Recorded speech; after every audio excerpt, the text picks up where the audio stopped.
دیوبند کیا ہے؟ دیوبندی کن لوگوں کو کہا جاتا ہے؟ کیا یہ کوئی نیا فرقہ ہے؟ امت مسلمہ کے ہوتے ہوئے اس نئے فرقے کی ضرورت ہی کیا تھی؟ دیوبند کا دین اور مذہب کیا ہے؟ ان کا خدا اور رسول کون ہے؟ ان کے نظریات، افکار اور خیالات کیا ہیں؟ دیوبندی فکر کا مقصد اور بنیادی ہدف کیا ہے؟ اس کی محنت کا طریقہ کار اور نتائج کیا ہیں؟ کیا دیوبند اپنے بنیادی مقاصد میں کامیاب ہیں یا ناکام ہیں؟ دیوبندی کس شخص کو کہا جاتا ہے؟ کیا دیوبندی کہنا درست بھی ہے یا نہیں؟ خود کو مسلمان کہنا چاہیے یا دیوبندی؟ دیوبند کے مشائخ اور بزرگ کون تھے؟ ان کا تعارف کیا ہے؟ دیوبند کی تحریک اس وقت کس حالت میں ہے؟ کیا موجودہ دیوبندی اپنے بزرگوں کے طریقے پر ہیں یا ان سے اپنا راستہ جدا کر چکے ہیں؟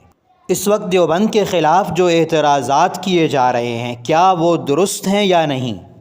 موجودہ طبقہ جو خود کو دیوبندی کہتا ہے، ان میں کیا مسائل ہیں؟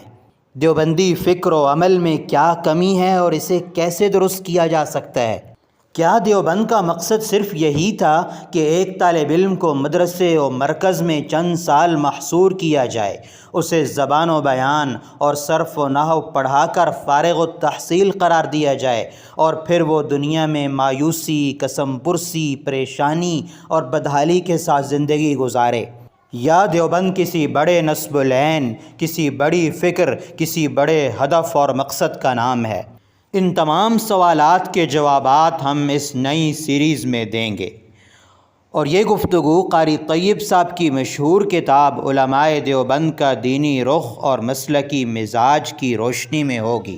مگر چونکہ یہ کتاب تقریباً 40 سال پرانی ہے اور چند محدود چیزوں پر ہی بحث کر رہی ہے، جبکہ اس وقت حالات بدل چکے ہیں، لہذا ہماری گفتگو صرف اس کتاب پر ہی محدود نہیں ہوگی، بلکہ علماء دیوبند، مولانا قاسم صاحب نانوتوی، مولانا رشید احمد گنگوہی، مولانا خلیل احمد صاحب سہارنپوری جیسی مرکزی شخصیات کی تعلیمات، ان کی تالیفات اور ان کے ارشادات سے بھی ماخوذ ہوگی۔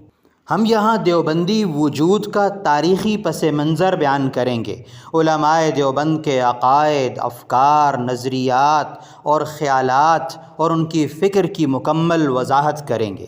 وہ کس نسب العین اور اعلیٰ مقصد کو لے کر اٹھے تھے، اسے بھی بیان کریں گے۔ نیز موجودہ دور کے دیوبندی مکتب فکر کا محاسبہ، ان کا تجزیہ بھی ہوگا، اور ان کے لیے ایک دعوت فکر بھی ہے کہ صرف سلف کا نام لینا ہی کافی نہیں، بلکہ ان جیسے کارنامے بھی انجام دینے پڑیں گے۔ اس کا مقصد صرف حقائق کو پیش کرنا ہے، قدیم فکر کو نئے اسلوب میں سامنے لانا ہے۔ ضرورت اس بات کی ہے کہ ہم صرف عقیدت و احترام کی بنیاد پر نہیں، بلکہ علی وجہ البصیرہ پورے اعتماد کے ساتھ اپنے سلف کی فکر کو اور ان کی عظمت کو سمجھیں۔